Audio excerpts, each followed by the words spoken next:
Welcome to Shatter. Help me reach 5,000 subscribers. Support the video with a like and leave your thoughts in the comments. Every night had turned into the same routine. My wife, Claire, would crawl into bed, pull the covers up, and before I could even reach for her, she'd say it. No intimacy. 2 words that cut deeper than she realized. At first, I laughed it off, pretended she was just tired, stressed, maybe joking in that dry way she sometimes did. But as the nights piled up, the laughter died. The rejection became ritual. The bed that once felt like home now felt like a wall I couldn't climb. I tried everything. Patience, affection, small gestures to remind her of who we used to be. Flowers on a Tuesday. Cooking her favorite dinner. Asking about her day. Listening even when she gave me nothing but short answers. It didn't matter. Every night ended the same way. She turned away, and I lay there staring at the ceiling, feeling myself vanish inch by inch. But one night, something inside me snapped. I wasn't angry. I wasn't bitter. It was colder than that. I climbed into bed, heard her repeat the same lifeless phrase, and I finally said what I should have said months ago. Our marriage ends here. For a moment, the silence in the room was so thick I could hear her breathing stop. Then she sat up straight, eyes wide, face drained of color. Shocked, disbelieving, like the ground had just vanished beneath her feet. She stammered, asked me what I meant, if I was serious. But I didn't explain. I didn't argue. I just looked at her with the same emptiness she had shown me night after night. That's when she broke. She reached for my arm, her voice trembling. She said she loved me, begged me not to leave, swore she didn't mean it the way it sounded. But the desperation in her voice only made one thing clear. She had never expected me to walk away. She thought I would keep lying there, waiting, tolerating, surviving. She never imagined I would be the one to end it. I didn't yell. I didn't comfort her. I simply got out of bed, pulled on my clothes, and walked downstairs. Her voice followed me, calling my name, breaking into sobs, but I didn't look back. For years, she had dismissed my presence as background noise. Now she was hearing the sound of my absence, and it was louder than any argument. That night, I slept on the couch, not because I had to, but because I wanted to. The distance felt clean, sharp, final. I stared at the ceiling and realized something important. Silence wasn't weakness anymore. Silence was my weapon. She thought no intimacy was the last word. She was wrong. The morning after I told Claire our marriage was over, the house felt unnaturally quiet. Usually, she would bustle in the kitchen, making coffee or scrolling through her phone with that detached smirk on her face. But that day, I came downstairs to find her sitting at the table, pale, staring at nothing. Her untouched cup of coffee had gone cold. She looked up at me, eyes red from crying. She asked if I had meant what I said the night before. I didn't answer. I poured my own coffee, grabbed a piece of toast, and sat across from her without a word. She tried again, this time louder, insisting she needed to know if I was serious. I met her eyes briefly, calm, and then looked away. That silence said more than any explanation could. Her hands shook as she tried to fill the void. She told me she loved me, told me she wanted to make things right, swore that things could change. But the words sounded hollow, rehearsed, too late. For years, she had given me nothing but rejection and coldness. Now she wanted warmth to return with a snap of her fingers. I wasn't going to give her that power again. The shift rattled her. She wasn't used to me being quiet. She wasn't used to me leaving her words unanswered. For so long, she had built her comfort on my constant efforts. Me asking about her day, me trying to bridge the gap, me keeping the marriage alive. Now, I had withdrawn, and she could feel the void swallowing her. When I left for work, she followed me to the door, asking if we could talk later, if we could have dinner together, if we could fix this. I didn't promise anything. I just said I had things to do and walked out. Her face in that doorway told me everything. She wasn't the one dismissing me anymore. She was the one being dismissed. At work, I felt lighter than I had in years. No weight pressing down on me. No constant loop of questions about why I wasn't enough. For once, the silence I carried wasn't loneliness, it was freedom. That evening, I came home late. Dinner was on the table, the good plates set, candles lit. She was trying to stage a moment, trying to drag me back into the script of our old life. I sat down, ate quietly, thanked her for the meal, and then went upstairs. Her face crumbled as she realized it wasn't enough. That night, I heard her crying again, muffled through the walls. I didn't move. I didn't comfort her. I lay there staring at the ceiling, calm, steady, untouchable. She had spent years telling me no intimacy. Now she was the one begging for connection. And I was already gone. By the end of that week, Claire's fear had turned into frantic effort. For years she had been the one withholding, pushing me aside with her two words, shutting doors I kept trying to open. Now she was the one chasing, scrambling to pull me back into her orbit. And the more she tried, the colder I became. She started cooking meals every night, elaborate ones, dishes she hadn't touched in years. The kitchen filled with aromas meant to remind me of when things were good. She plated everything carefully, lit candles, even put on soft music. I sat at the table, ate quietly, thanked her with the same detached tone, then left her to sit alone in the dim light. The silence after my footsteps upstairs was louder than her rehearsed laughter. Then came the small touches. One morning, as I buttoned my shirt for work, she brushed her hand across my back, her fingers trembling. It was supposed to feel tender, familiar. Instead, it felt staged, desperate. I flinched just slightly, enough for her to know the distance was real. She pulled her hand away, eyes flashing with hurt, but I didn't react. I simply picked up my keys and walked out. Her desperation escalated. She began dressing differently, lingerie under a robe, makeup done before I even came home, her body language screaming seduction. She sat closer at dinner, leaned in on the couch, left her phone face down like she wanted me to notice the change. I didn't take the bait. I sat across the room, eyes on a book, my silence a wall she couldn't climb. At night, she lay awake beside me, sighing, shifting, waiting for me to reach for her the way I always had. But I didn't. I stayed still, calm, letting the quiet stretch between us until she finally turned away, shoulders shaking with tears she tried to hide. The harder she tried, the more obvious it became. She wasn't acting out of love. She was acting out of fear. Fear of losing the man she had dismissed for so long. Fear of realizing that the distance she had created was now permanent.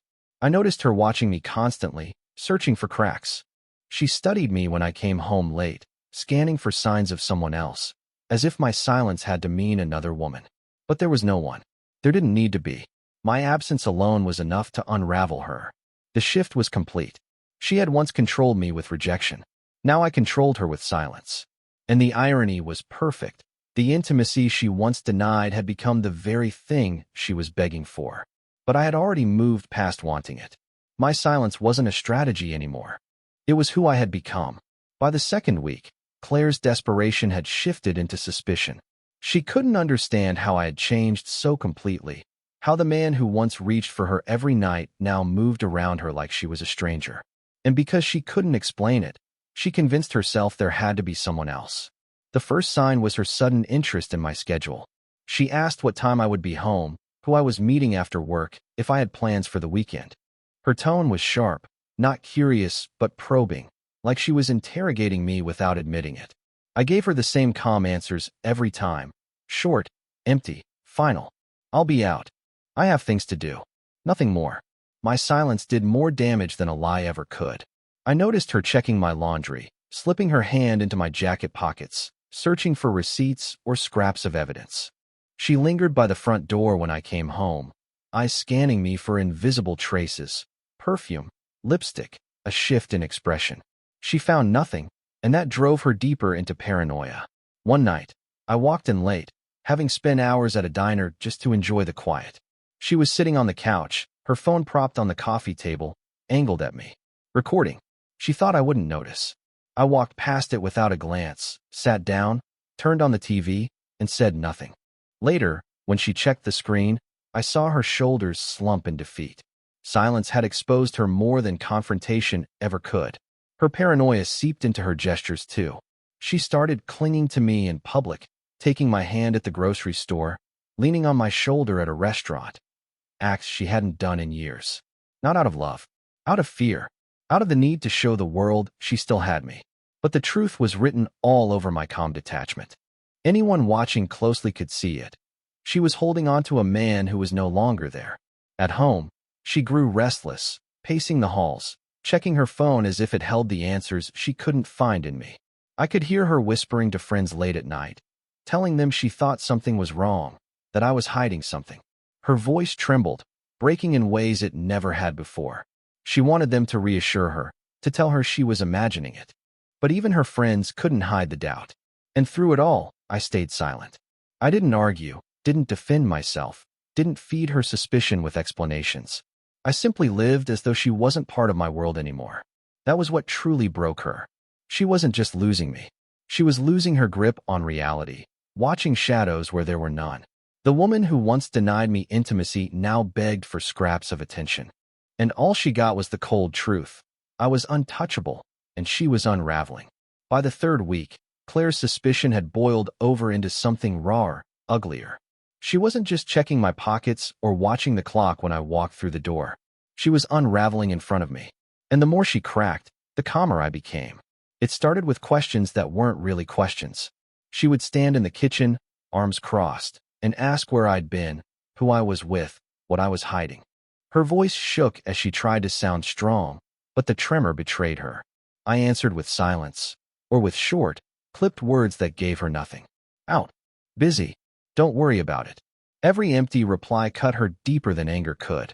One night, I came home late and found her waiting at the table. No food, no candles, no stage scene this time. Just her, pale and hollow, clutching a glass of water like it was the only thing holding her together. She asked me to sit. I did, calmly, without a word. Then she broke. Her voice cracked as she asked me to tell her what was happening, begged me not to shut her out. She said she loved me, said she didn't want to lose me.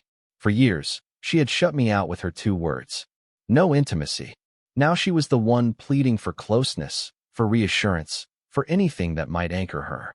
And all I gave her was silence. I watched her cry across the table, tears streaking her face, her hands trembling. I stayed still, my expression unreadable, letting her words dissolve into the quiet air between us. The humiliation in her eyes was unmistakable. She wasn't just desperate for me. She was desperate to erase the version of herself she had become. But that wasn't possible. She wanted me to undo in a week what she had built over years of rejection and distance. And I wasn't about to hand her that redemption. When she realized I wouldn't answer, her begging turned into panic. She knelt on the floor beside me, clutching at my arm, whispering that she would change, that things would be different. Her voice shook, her tears soaking the sleeve of my shirt. I didn't move. I didn't pull her closer. I didn't push her away. I simply sat still, the silence heavier than any rejection. After a while, she let go, collapsing onto the floor, broken in a way I had never seen before. That night, I slept soundly while she lay awake, her sobs muffled into the pillow. The roles had reversed completely. She had once held the power of refusal. Now I held the power of absence. And the more she begged, the clearer it became. She wasn't asking for love. She was asking for control back. A control I would never give her again. By the time another week passed, Claire's breakdown could no longer be hidden within the walls of our house. The cracks were visible to anyone who looked closely enough. And for the first time, it wasn't just me watching her fall apart. Her family and friends were starting to see it too. It began with her sister. I overheard the late-night call. Claire's voice, once sharp and commanding, trembled as she tried to explain that I was acting distant. She told her sister she felt like she was losing me, that she didn't understand what had happened. Her sister asked if something was wrong between us, if we had fought. Claire's denial was too quick, too brittle. Even through the walls, I could hear the cracks in her performance. Her sister didn't buy it. Then came her friends. One afternoon, a close friend dropped by unexpectedly. I was in the garage, but I could hear the conversation inside. The friend asked why she seemed so distracted lately, so fragile. Claire tried to laugh it off, said work had been stressful, that she hadn't been sleeping well. But her voice betrayed her again, breaking in places she couldn't control. Her friend left soon after, unconvinced. Even at work, I knew people were noticing. She came home complaining that her coworkers had asked if she was okay, saying she looked off. That word lingered. Off. It was the kind of label she could never stand. Claire had built her identity on being untouchable, on projecting confidence no one could question. Now, the cracks were showing for the world to see. Her response was predictable. She tried to overcompensate. Her social media filled with cheerful photos, captions about gratitude and love, staged smiles that didn't match the panic in her eyes. To outsiders, maybe it looked convincing. But to anyone who knew her, even casually, the performance was paper thin. I didn't intervene. I didn't cover for her the way I used to. When her mother asked me quietly at a family dinner if everything was all right, I simply smiled and changed the subject. That silence said more than a confession ever could. And I could see the look on her mother's face, the dawning realization that her daughter's perfect life was cracking at the seams. The shift was brutal. Claire wasn't just losing me in private anymore. She was losing her audience. The friends who once envied her started to pity her. The family who once praised her started to question her. Every whisper behind her back made her shrink a little smaller. And through it all, I stayed calm, detached, untouchable. I didn't expose her. I didn't need to. She was exposing herself every time she tried to pretend she still had control. She had spent years rejecting me in silence. Now, the silence surrounding her was swallowing her whole. By the time the fourth week began, Claire's pride was gone. There was no mask left to wear, no performance to stage. She didn't just look shaken. She looked hollow, like the life she had once controlled was slipping through her fingers, and she couldn't stop it. One evening, I came home later than usual. She was waiting in the living room. No makeup, no pretense, her eyes swollen from crying. She asked me to sit. I did, calm as ever, my silence already an answer to questions she hadn't voiced yet. She leaned forward, her hands trembling on her knees, and asked if I was really going to leave her. The words broke halfway through her sentence, her voice cracking like glass. I didn't speak. I didn't reassure her. I simply looked at her with the same calm detachment I had carried for weeks. That silence crushed her more than any cruel reply could. She started to cry openly, her shoulders shaking, her breath uneven. She said she loved me, begged me not to walk away, promised to change, to try harder, to be better. But none of it mattered. For years, I had begged for her attention, her affection, her effort. Now that she was offering it, I didn't want it anymore. As she pleaded, I realized something. This wasn't love. It wasn't even regret. It was fear. Fear of losing the man she thought would always stay no matter how cold she became. Fear of losing the comfort she had built on my effort and loyalty. She wasn't begging for me. She was begging for control back. That night, after she finally cried herself to sleep, I sat in the dark downstairs, staring at the blank television screen. I thought about the years I had wasted, the countless nights I had spent trying to reach her while she turned away. I thought about the small gestures, the attempts at conversation, the longing for something that never came. And I realized the truth. I was already gone. The next morning, I began preparing quietly. I sorted documents, moved money into accounts she couldn't touch, gathered the essentials I would take when I walked out the door. I didn't slam drawers or leave traces. I worked in silence, the same silence that had dismantled her world piece by piece. She tried again that evening, clinging to my arm, whispering that she couldn't live without me. But I stayed still, calm, detached. Her words no longer pierced me. They slid off like rain against glass. She thought her begging would tether me.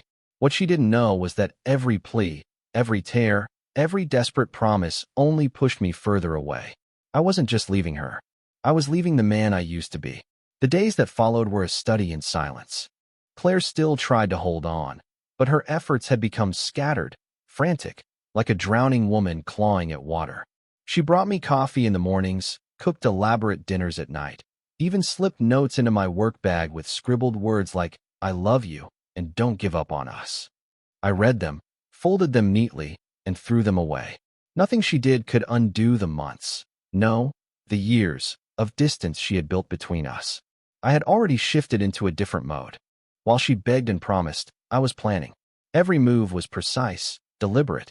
Bank accounts secured, keys replaced, documents organized. I wasn't waiting for her to change anymore. I was preparing for my exit. She sensed it before I even said a word.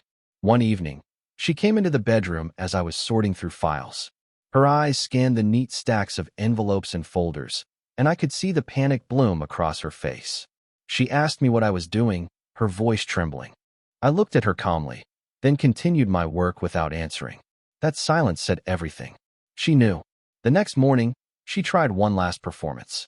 She dressed up, makeup perfect, hair styled the way I used to love. She greeted me with a forced smile, asked if we could go out for dinner, like we were dating again. I looked at her, steady, unmoved. and simply said I had other plans. Her smile cracked in half, her eyes filling with the realization she had fought to deny. That night, she broke down completely.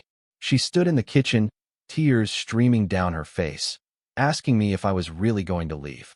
She asked if there was someone else, if I had already replaced her. I didn't answer. I let her fill the silence with her own fears, her own doubts. Because the truth was worse than another woman. The truth was that I didn't need anyone else. I didn't need her either. When she finally collapsed into a chair, sobbing, I walked past her with calm steps, each one heavier than any word I could have spoken. She begged me to stop, begged me to tell her what she could do. But there was nothing left. The time for action had passed long ago. The house no longer felt like ours. It was already mine alone. And soon, it wouldn't be mine either. It would just be another place I had walked away from without looking back. She thought my silence was temporary. She thought she could win me back with tears, promises, or staged smiles. What she didn't understand was that silence had become permanent. She had finally realized the truth. Her time was up. The morning I decided to leave, there was no storm inside me. No anger. No hesitation. Just clarity. I woke before sunrise, moved through the house in silence, and packed the essentials into a single bag. Each item I folded away felt like a piece of my old life being buried. By the time the sun lit the edges of the blinds, I was ready. Claire stirred in the bedroom as I zipped the bag. She opened her eyes and froze when she saw it. Her face went pale, her lips trembling as she realized what it meant. She asked me where I was going, her voice rising with panic. I didn't answer. I lifted the bag and walked past her, calm, deliberate. She scrambled out of bed, following me down the hall, her words tumbling over themselves. She said she could change. She said she couldn't live without me. She said she was sorry for every night, every rejection, every cold dismissal. But the apologies came too late. They were born out of fear, not love. Out of desperation, not devotion. In the kitchen, she blocked the door, tears streaking her face, hands pressed against the frame as though she could hold me inside by force. She begged me to stay, begged me to tell her what I needed, begged me not to end us. I stepped around her without a word, each calm movement cutting deeper than any argument could. She collapsed against the wall, sobbing, as I opened the door. Outside, the air felt cleaner than it had in years. The weight I had carried for so long was gone. I placed the bag in the car, shut the trunk, and slid into the driver's seat. Behind me, through the window, I saw her standing barefoot on the porch, her body shaking, her voice breaking as she called my name. But I didn't look back. I started the engine and drove away. Every mile I put between us felt like a wall being built, a permanent barrier she could never climb. For years, she had controlled me with silence, with rejection, with the quiet cruelty of indifference. But now, my silence was final. It wasn't a tactic. It wasn't a test. It was the end. When I reached the edge of town, I pulled over for a moment and looked at the horizon. No messages. No missed calls I cared to read. Just peace. The kind of peace you only find when you've burned the bridge and have no intention of crossing back. Claire had thought I would never leave. She thought I would always wait, always hope, always try. But she had been wrong. The marriage didn't end when she told me no intimacy. The marriage ended the moment I stopped asking. And now, for the first time, she was the one left staring into silence. The days after I left were quieter than I had imagined, but the quiet didn't feel empty. It felt clean, free. For the first time in years, I wasn't surrounded by rejection, by cold silences that cut like knives. The silence I carried now was my own, and it was peace. I rented a small apartment on the edge of the city. Nothing extravagant, just mine. No staged photos on the walls, no fake warmth to impress guests, no shadows of the life I had left behind. I bought furniture I actually liked. I cooked for myself. I sat in the evenings with a book or at the gym lifting heavier, pushing harder, reclaiming the body and mind I had once neglected for her approval. People noticed. Coworkers commented that I seemed lighter, sharper. Friends I hadn't seen in months said I looked like a man who had woken up from a long sleep. Even strangers sensed it in the way I carried myself now. Confident, calm, unshaken. I wasn't a man waiting for scraps anymore. I was whole on my own. Claire tried to reach me, of course. The calls came first, late at night, her voice cracking with desperation. Then the texts, paragraphs of apologies, promises, declarations of love she had withheld for years. Finally, letters in shaky handwriting slipped under my door. I didn't answer any of them. The silence was my reply, and it cut louder than any word could. One night, she showed up outside my apartment. I heard the pounding on the door, the sobs, the pleas. She said she couldn't live without me, that she would do anything to fix it. I sat in the dark, calm, listening to her voice break. I didn't open the door. Eventually, the pounding stopped, and the silence returned. That was the last time I heard her voice. Her world kept unraveling.